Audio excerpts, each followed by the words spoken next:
Hello friends, and welcome to Ursula's Farmhouse Cooking. Today we're going to be making soft sourdough sandwich bread, and it's a no-knead recipe, so we won't be doing all the stretch and folds that I've done before. And it's going to be about a 1 hour prep time on the recipe, and I'm going to be using unbleached bread flour, and it's by King Arthur. This is my favorite flour that I use when I'm making bread. So I always like to show off the King Arthur brand. Now I'm going to start with active bubbly starter, and I'm going to show you what it looks like. I've already stirred it, so you might not see all the science and all the holes going on, but you can see right there, there's some holes right there. And I've already pre-measured all of our ingredients today. So first I'll go ahead and start with the 1/2 cup.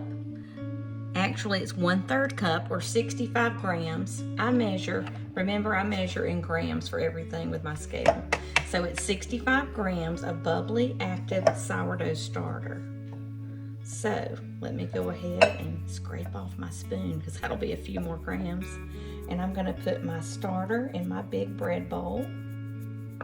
This is just a ceramic glass bowl that I got at, I believe I got it at Publix, because they have all kinds of things you can buy when you're getting your groceries.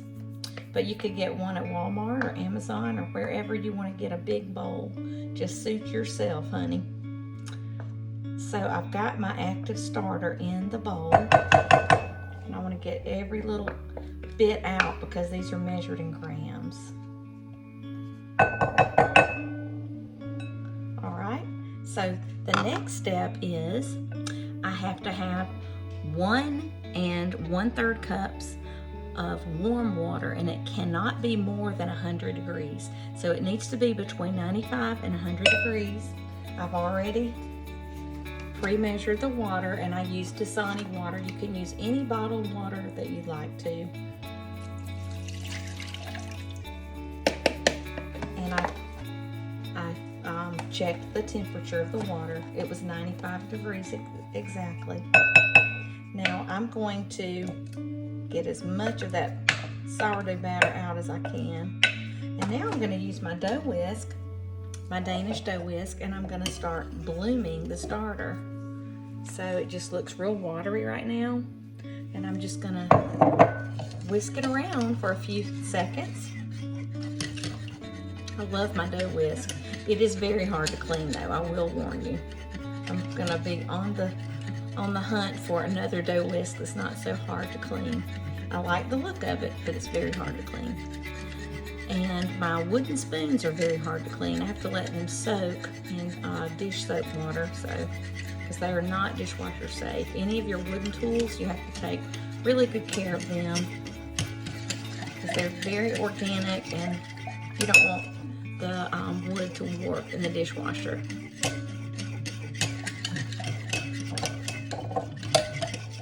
Okay, so once my starter is whisked in really good, it's still going to look really watery like that.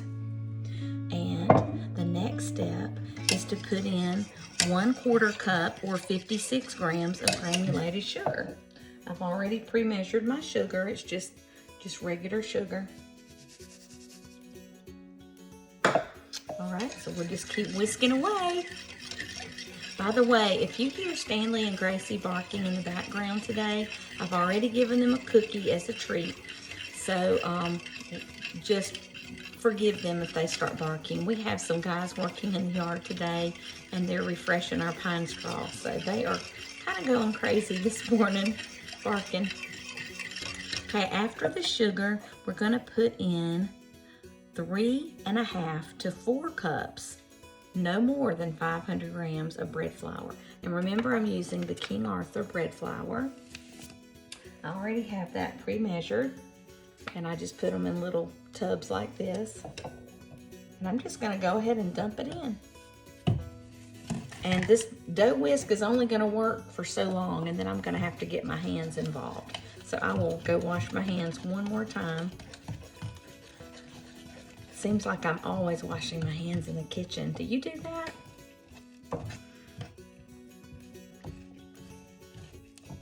I guess with the pandemic, you know, being all around us now, we never can be too careful. But always remember, when you're making sourdough bread and other things in your kitchen that involve the wild yeast, don't disinfect too much. I mean, it's fine to disinfect it once on your countertop if you're rolling out your bread dough, but you need to go over it with I just go over mine again with a plain wet paper towel and try to get some of that disinfectant off. You don't want that disinfectant to get in your food. Never. Okay, so that is the flour. We've got the flour worked in. Now we're going to add in 20 grams or 1.5 tablespoons of extra virgin olive oil. And I'm definitely going by this recipe. I don't have it memorized.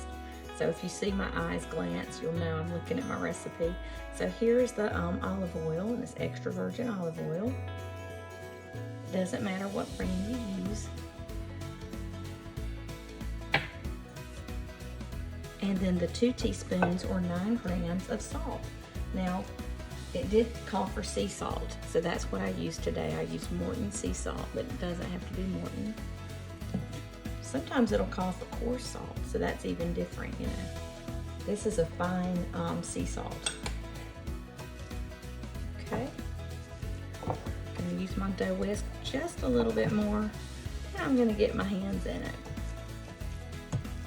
Now hold on just a second. I'm gonna go wash my hands one more time and take my watch off.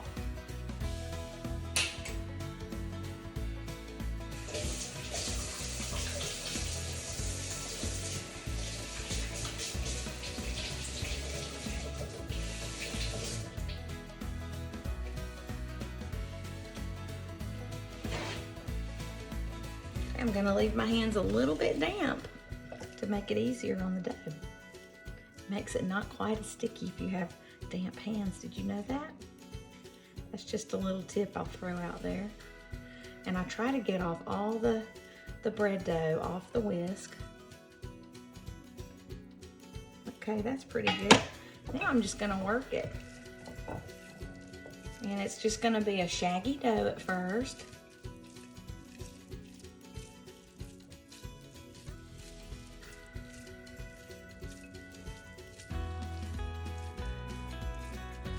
It does recommend that you flour your hands, but damp hands work great, I'm telling you. I don't like all that flour on my hands. Okay, so after you add in the starter to your large bowl, you mix in the warm water and sugar and stir it until dissolved. And then you add in your bread flour, oil, and salt, and stir with a dough whisk or wooden spoon until a thick, shaggy dough forms. Okay, and then it says to flour your hands. I used wet hands, and I'm going to finish mixing in my dough. And it says to not worry if there is flour on the sides of the bottom of the bowl. And then we're going to cover the bowl with a clean, damp kitchen towel and let the dough rest for 30 to 45 minutes. So I'm just going to have the dough look like this. It's a shaggy dough. It's not smooth at this point. And I have found that just a paper towel will help you get that dough off your hands, because you never ever want to put dough down your kitchen sink or down your, even down your disposal. That would be terrible. Okay, I'm gonna get another paper towel and finish getting that dough off my hands. All right, and this dough has got to rest for 30 to 45 minutes. Let me get a kitchen towel. And I am going to dampen it real quick.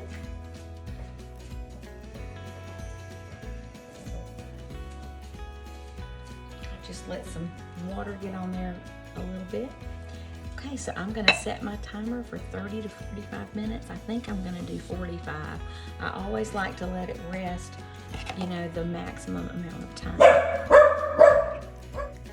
Hi friends, so now the next step is I'm gonna take the dough out of the bowl. It's been resting for 45 minutes. to do like a short fermentation. And I'm glad it's got olive oil in it because it's not sticky now. So now what I'm gonna do is I'm gonna do a few stretch and folds, and I'm just gonna put it on my clean cutting board here. And I'm just going to start stretching and folding. I'm gonna stretch up until it starts to break. Then I'm gonna come down. And I'm gonna move my board, stretch up, and when it starts to break, I bring it gently back down. Move my board again, and move my board again. And you can feel that the bread is getting tension inside the dough. Okay, I'm just gonna put it in my hands and do it like this for a little bit. And it says you're just gonna make a circle. So I just went a quarter turn, a quarter turn, a quarter turn, a quarter turn. So I did 4 big stretches like that. Now, it says to return the dough to the bowl and then cover with a damp towel and let rise at room temperature overnight, or at least 8 to 10 hours. So what I'm gonna do, right now it's about 10:41 in the morning at my house when I'm videoing. So I'm going to just put it back in this bowl and cover it with a damp towel again. And it's hi. So I am going to let the dough stay covered with a damp kitchen towel for 8 complete hours. And then I will start baking the bread. I'll show you the next step soon. Hey, welcome back. So I've been letting the bread dough rest for really about 9 or 10 hours. I just kind of went along with my day and went over to Hobby Lobby for a while and just had a great time at home today and just cleaned while my dough was doing its fermenting job. So I'm just gonna lightly coax this dough out of the bowl now. You're supposed to be really gentle with it. Kind of let it fall out on its own. But we had a wonderful Saturday. Oh yeah, look at it. There it goes. All right. So now I'm just going to fan this out into a rectangle. And my goodness, the dough feels so good. It feels better than Play-Doh, as I usually say. It's real airy and light. And I'm going to stretch it out into a rectangle. This is called laminating your bread. So it's not like laminating like a teacher would laminate, put plastic on pieces of bulletin board things, but it is laminating your dough. And that just means it's stretching it out into a dough shape, into a rectangle shape. And then if you're used to making focaccia bread, or if you have eaten focaccia bread before, you're supposed to put little dimples in it like this with your fingers. You just make little holes with your fingers, and it actually releases the air from the dough, and it makes it a really nice texture. I'm gonna stretch this out a little bit more.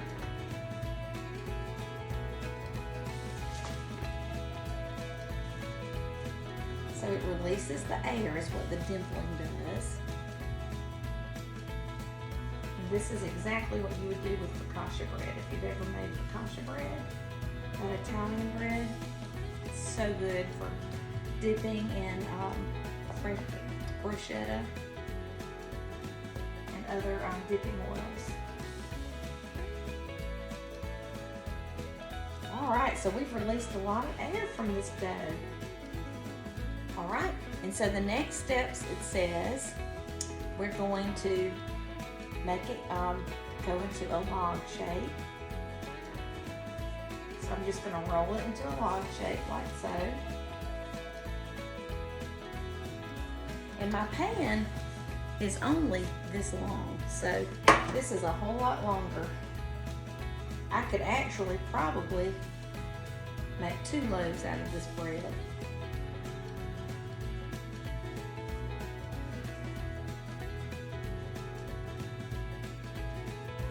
Because it has risen quite a lot. But the recipe only really says it yields 1 loaf. So I'm gonna shorten my log here, my loaf. And it says to gently pull it towards you. That's going to give it some tension and some structure to your bread.